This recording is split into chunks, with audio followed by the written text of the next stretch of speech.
guys, buckle up for a new episode of Below the Iceberg, the one and only podcast where we talk to real-life 2 Comma Club winners. Whether you're a small business owner, an entrepreneur, a wannabe entrepreneur, or you've been in business for a while, you're sure to pick up lots of actionable advice and golden nuggets from these million-dollar entrepreneurs. Now, if you don't know what a 2 Comma Club winner is, it's where they've built one funnel inside the ClickFunnels software, and they have sold $1 million through just that one funnel, which is an absolute fantastic achievement. In today's episode, I'm really excited to be talking with Roota Mittal, who catapulted herself into $1 million freelancing business. She got her first 2 Comma Club award after being inspired by Funnel Hacking Live back in 2018. So let's dive in and find out what she does and how she achieved her award on that road to the $1 million funnel. So welcome, Roota, and I want to super congratulate you on getting a 2 Comma Club award. Thank you so much, Polly. Thanks for having me. So it's an absolutely awesome achievement to win a 2 Comma Club award. So what I like to do with my guests is I like to go and investigate across their social medias and check out their stats because it's interesting for our listeners. Sure. So YouTube, you've got a 16.6 thousand subscribers. Yeah. Yeah. Instagram, 168,000. Yeah. That's pretty good. I'm impressed with that one. Facebook page, you've got about 15,000 followers. Yeah. Yeah. Have you got a Facebook group? I didn't find a Facebook group anywhere. Yeah, no, I don't have one currently. You don't have a Facebook group. Okay. And what about TikTok? Are you on TikTok? No, not really. I just use it for fun, just consuming stuff, right. But not actively creating on it. Okay. So is your business called Learn with Roota, or is it just your name? Yeah, it's mainly behind my personal brand, which is my name. But yeah, we have the branding is around Learn with Roota. Yes. Okay. So can you explain to our listeners exactly what you do? Sure. So I am a coach, and via my programs and consulting, we help anyone who wants to scale up their business, be it as a freelancer, as a consultant, as a high-end coach, all of it. And the interesting part is, and it ties back to my own story, is when I started as a freelancer, I didn't see anyone who was like me get on the ClickFunnels stage and like win an award. Like all I saw were men mostly, and as they were women, they were also mostly from the United States. So while I was attending the conferences, it was like a little bit of, okay, I would love to see someone like me or just me over there. So, it began from there because I started, I quit my job and I started my journey to really be like self-employed, like work for myself. So I started as a freelancer, started working with a lot of clients all across the world. So I basically passionately love to teach from my experience and my mistakes. Like, okay, I failed in so many ways. You don't have to do that. So you can choose to work with me and learn from my mistakes and experiences to hopefully fast track your success. Right. Okay. So is it a training course or is it a coaching program? How does it work with people? Yeah, it's mainly a couple of coaching programs mainly, because I feel like group coaching is very powerful because you get to learn from other people also, not just the mentors and me. Yeah. Okay. So when did you actually hit the $1 million in sales? Yeah, I think it was, I'm not counting my freelancing income because ClickFunnels really likes to count like $1 million from one funnel. Yeah. And we hit it in April of 2021. April 2021. Okay. So were you focusing on hitting the goal? Was it a goal, the 2 Comma Club award? For sure, like especially when I was starting out, as I said, like I was seeing other people hit the stages and it was very inspiring. So it was definitely at the back of my mind. But as I grew more seasoned in the business, it became less of a goal and something like, okay, if I impact a lot of people, I think the sales will follow. So at the start, I'm going to be very honest, the number one goal was always sales, sales, sales, sales. But as I grew more, or as I worked on my mindset, I realized, okay, if you focus on your impact mainly, the sales and the awards and all of that should follow. All right. Okay. So when you when you did that $1 million on your funnel, did you realize you'd hit it, or did it sort of pass you by and then you realized afterwards? Yeah, I kind of was counting down to it, honestly. I realized it right then that, okay, yes, finally this one funnel did it. And what did you do? Did you have a party? Did you celebrate? What happened?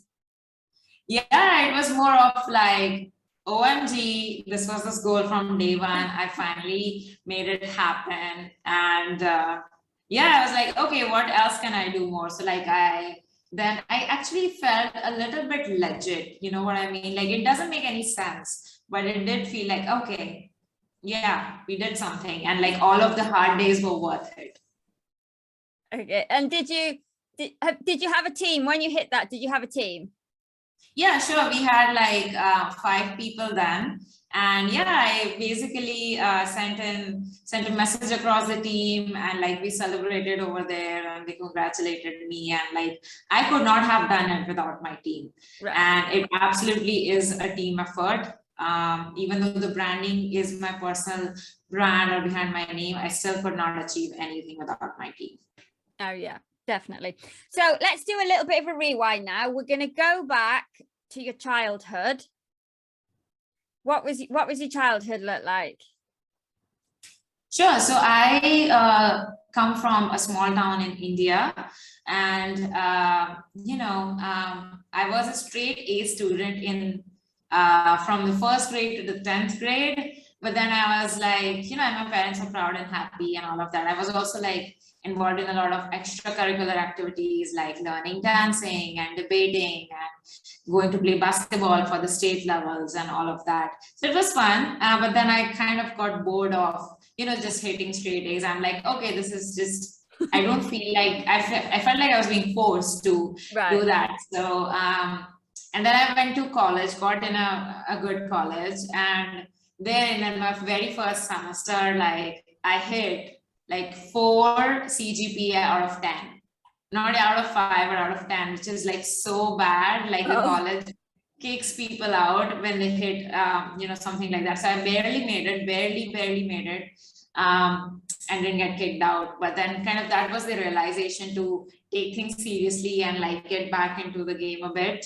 So what were you doing? Where was the college? Was it in your local area, or did you go away for it? Yeah, it was in my local area. I was studying engineering. I was a Bachelor of Technology, so I was a software engineer. Right. I studied as one. I worked as one after college also. Okay, so when you was a child, what was the dream? What did you want to be when you grew up? I honestly didn't think I would be an entrepreneur or something like that. I think it was more of like an astronaut. I think every child wants to be an astronaut. And then I guess the second option was, I guess, like an author, because I loved reading books. All right. And writing in my journals, and just like I read like one Harry Potter book, which is like this big in one day when it came out. So yeah, I was crazy about reading and stuff. So I guess author would be a close second. So when you left college, what did you do? What job did you go and do? Sure, it was a software engineering job as well. So I worked at a startup company who builds like softwares for enterprises. I worked over there for like 3 years. I was very well paid, and the company took care of me a lot. I learned a lot, grew a lot. So yeah, it was basically a software development position. And was that still in your local area, or did you move away for that? I went to Delhi, the capital of India. So I went over there to. So what happened in the job then? So you were there for 3 years. Did you leave? Why did you leave? Yeah, it was great at the start, like making legitimate income. As I said, I learned a lot, but after a point, I kept thinking, is this all to life? Like, do I want to be 50 and still be working at this job and like wait for an appraisal cycle every year and just like work so hard for building someone else's dreams? And I wanted more freedom, honestly, more freedom to travel, more freedom to, just control my work schedule, and more freedom just for how much money I can make in what amount of time, because I didn't want anyone else controlling that. So I quit just almost 3 years into the job. And it was mainly to have more freedom. Okay, so when you quit, is that when you started up as a freelancer then? Yeah, so I was like, I knew I didn't wanna pursue software development or software engineering per se, because yes, I did it, I knew it was fun, but it's not like I felt called to it. Right. I think I'm more of a creative person, just going back to my childhood, as we discussed. I want to do something more creative and more fun in that way. So at that point, I didn't have any skills that I could sell, because the software skills I had like backend development skills, and you need a team to really do any kind of freelancing for that. You can't do it alone, because you need front end and back end, and I only had back end skills. Right. So that felt to be too complicated. So then I was running some Facebook ads for my travel blog. Okay, I missed the details. So actually I was running a travel blog while I was at the job. And okay. Yeah, so that blog though was like barely had 6 blog posts and just like not doing anything with it, because I was again focused on my job. But it was there. It was a pipe dream. I had like 5,000 Instagram followers at that time, which at that time 5 years ago was quite cool. So how did you get 5,000? What were people following you for? What were you doing on your Instagram to get 5,000 followers? Yeah, so like when I would have some breaks in the middle of my job, like weekends or vacations, I would travel and write about it. And like it was more pictures as well as writing about my travels. Right. So it was that. So like when I quit, I'm like, okay, maybe I'll run some ads to promote my blog. And I got some data, and then I found my first client because someone was searching for like a Facebook ads person. And in that post, like 100 other people had applied actually. Right.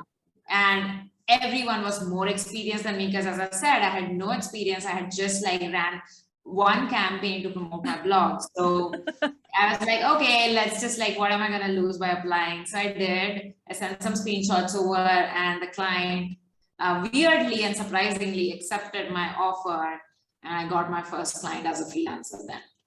Right. Okay. So when you quit your job, did you have some money to keep you going? Because you had no plan really, did you? Yeah, I think yes. And I think it's important.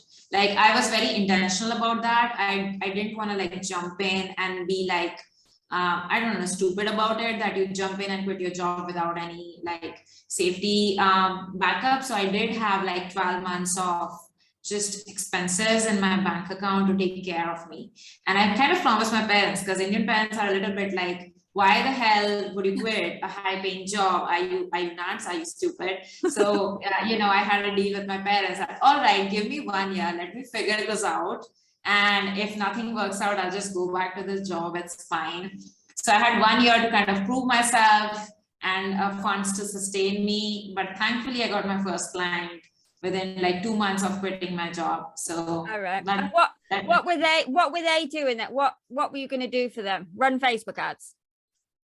Yeah, basically run Facebook ads to get them leads. Okay. And did it go well?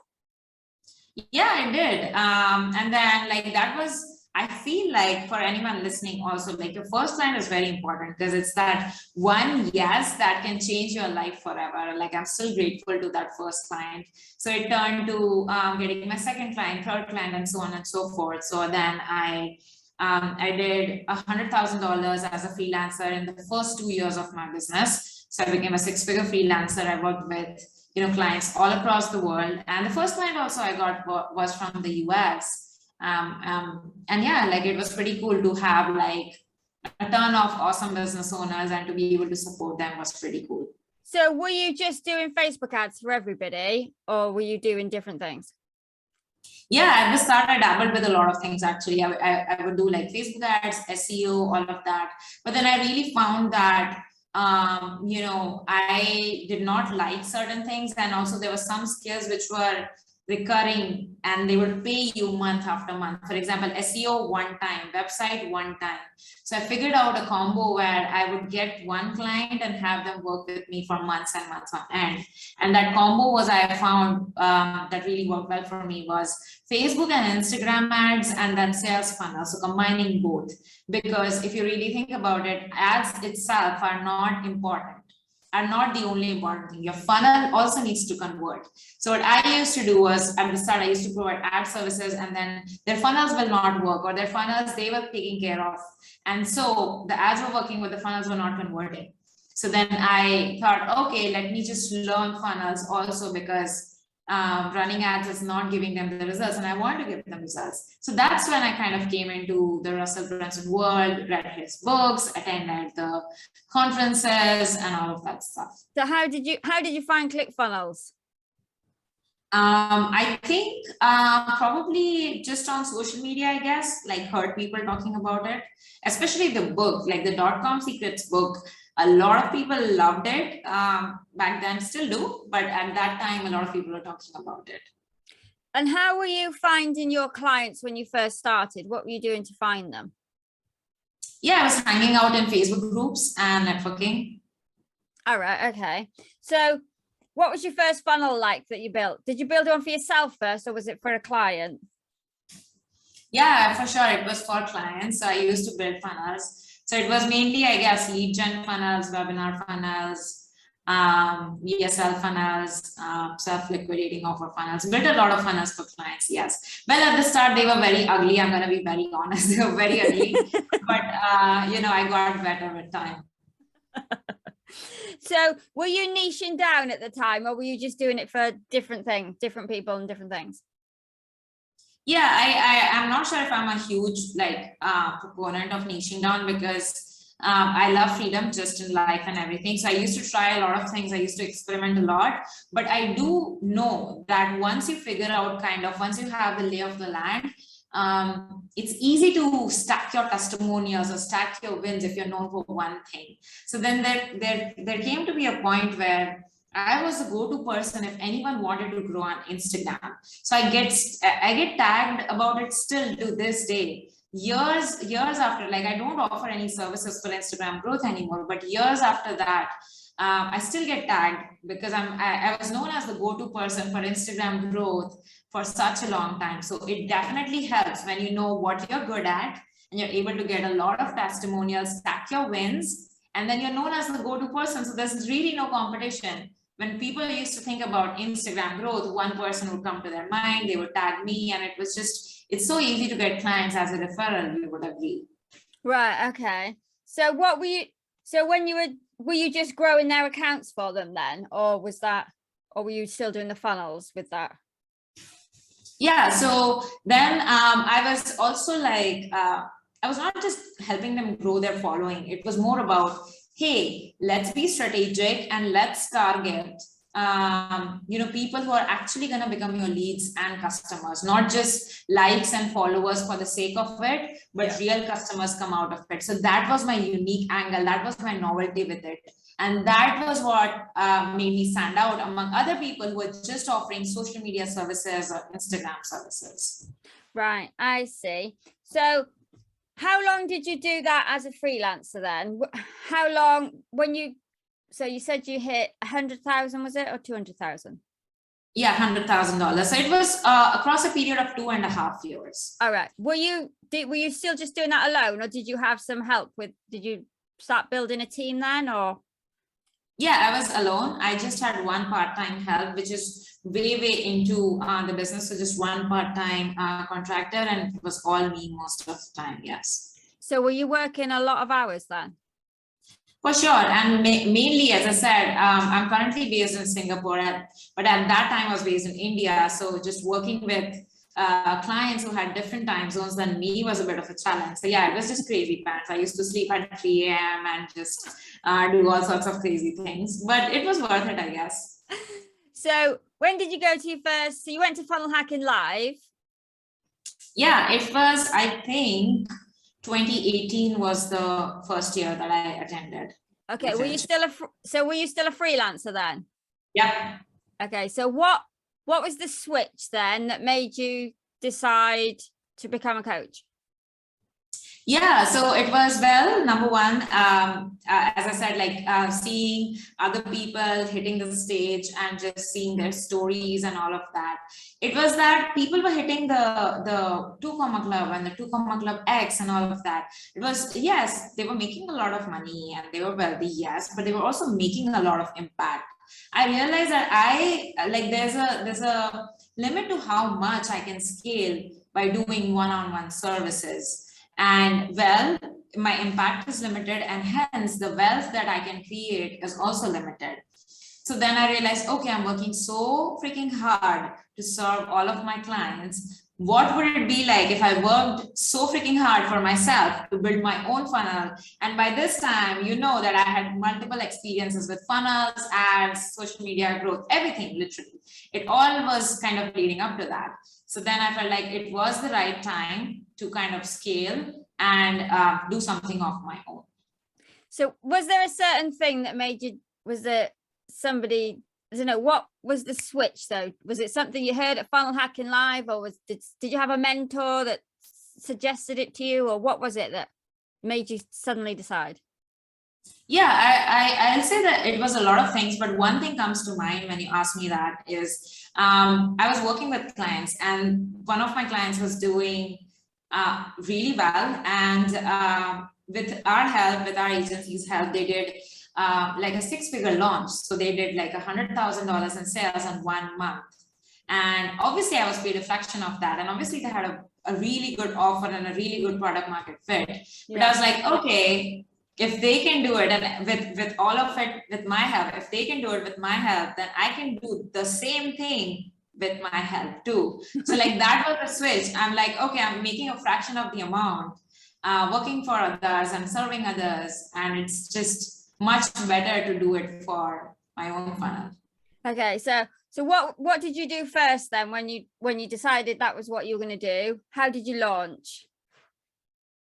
Yeah, so I didn't necessarily stop my client work, because again, that would have been a bit stupid in my opinion. So I like transitioned slowly, meaning I launched a beta offer. A beta offer meaning I didn't create anything, I just created a rough offer, and then I sold like 4 spots at $1,000 each, and then they paid me, and hence, even though I hadn't created anything. And so I took them through the beta process where I built the program along with them over the next 8 weeks. So that is how the program came to be. They got results, and then slowly and steadily, like I kept on launching, kept on scaling with ads. Yeah. So what funnel were you using then? So after the beta group, did you build a funnel to bring the people in? Yeah, so I was doing a bunch of live webinars at the time. All right. And because it's really recommended, actually Russell himself recommends that you should do a live webinar for a year and then you should automate it. And while a year seemed like crazy, I did do it for the first 3 months, where I used to do a live webinar each week to just, sharpen my saw.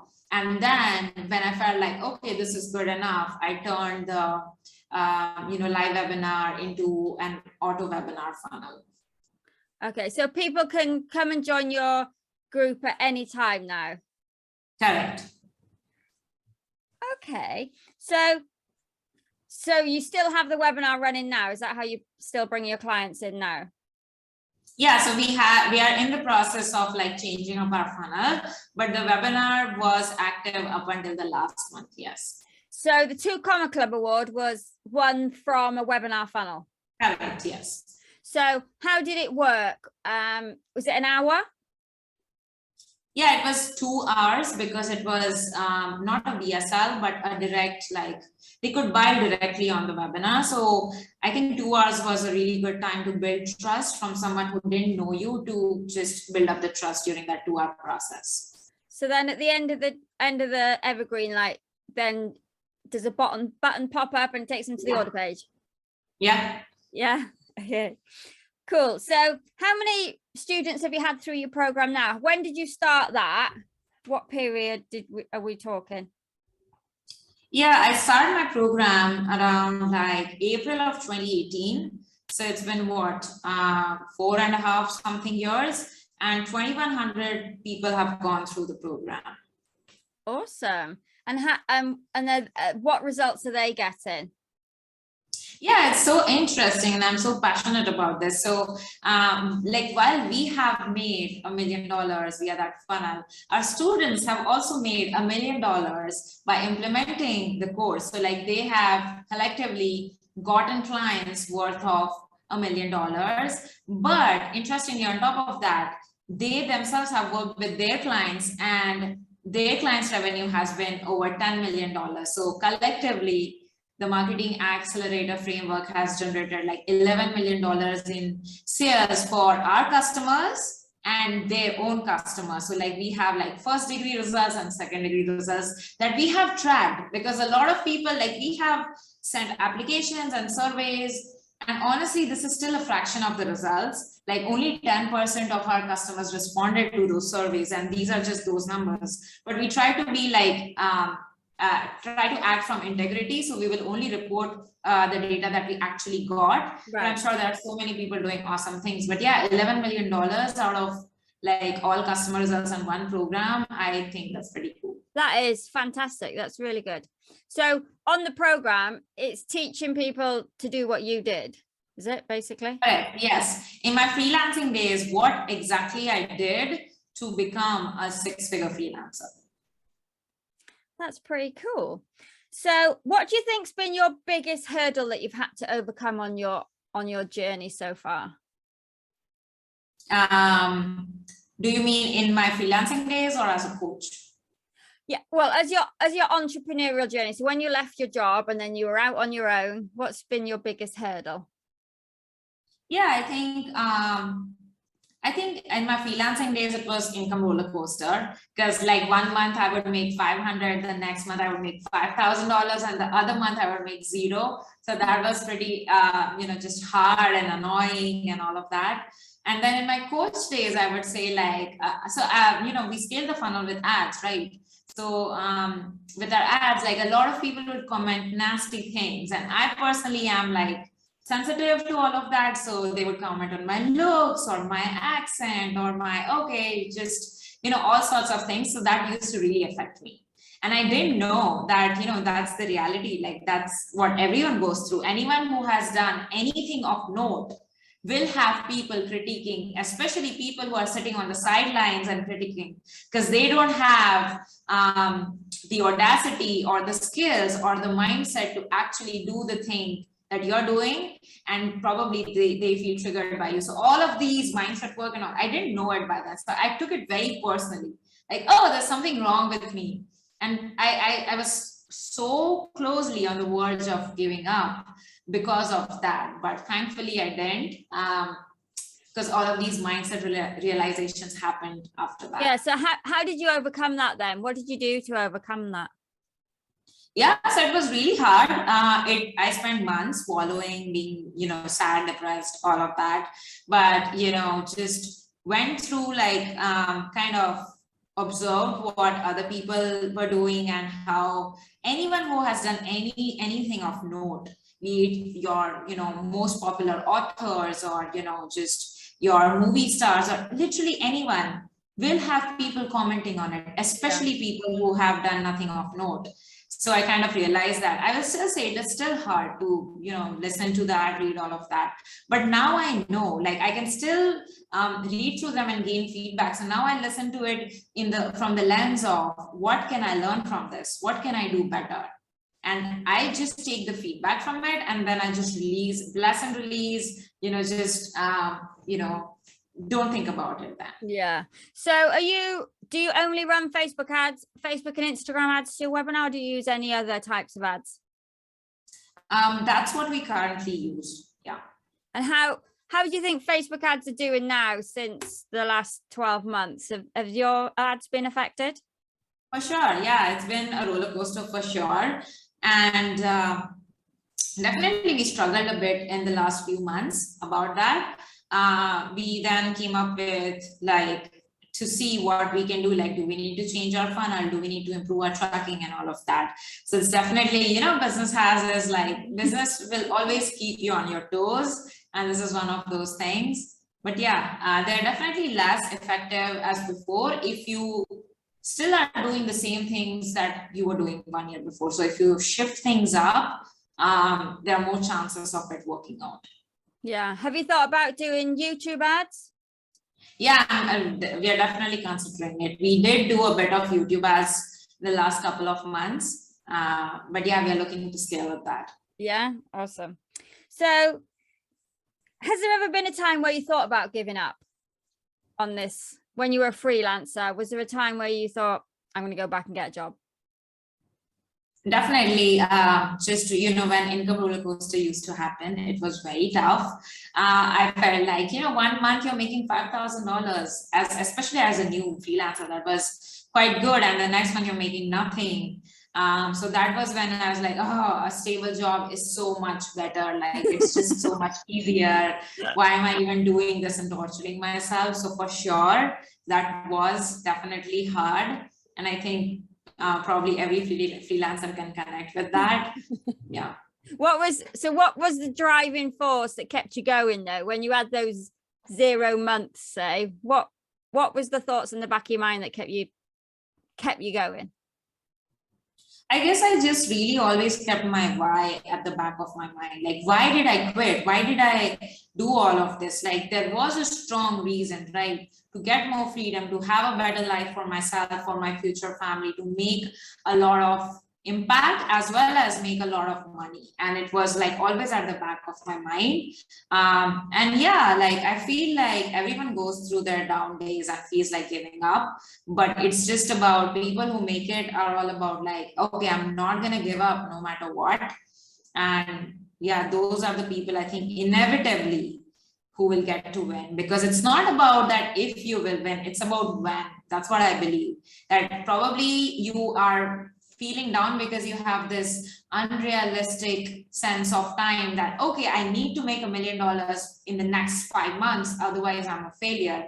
Well, if you just don't think about that and don't have a fixed time frame in mind, you will probably be able to work things out with a lot less pressure in your mind.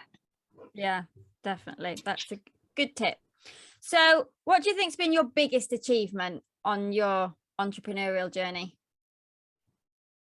Yeah, I would say, you know, yes, well, things like getting the 2 Comma Club award or being featured in Forbes and have a full page interview written about it is pretty cool. I think the most important thing, genuinely, I believe, is our customer results, because I already told you the numbers, $11 million they've made, but I get to see my team and I get to see the transformations and the stories every single day. There are people who have quit their job to be spending more time with their babies and their families. There are people who are college grads who are now supporting their parents. There are people who have quit their soul-sucking job and are just doing so freaking well. Those are the stories that really move me, because I feel like money, there's no really limit on. It's not something that makes you happy. Like, I know, I love this quote from Naval Ravikant where he says, money only solves money problems. So I feel like when you only care about that, it just feels empty after a while. But if you really care about these stories, these transformations and impact,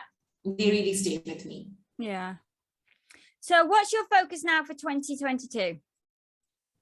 Yeah, so we are launching a new program. It's called Business Vortex. So Marketing Accelerator, which was the funnel that did the 2 Comma Club funnel, that was mainly for teaching people how to become a profitable high-end freelancer. And the Business Vortex is basically how to become a high-end coach and how to scale with the right systems, processes, team, and basically a quantum offer which makes you stand out among other people.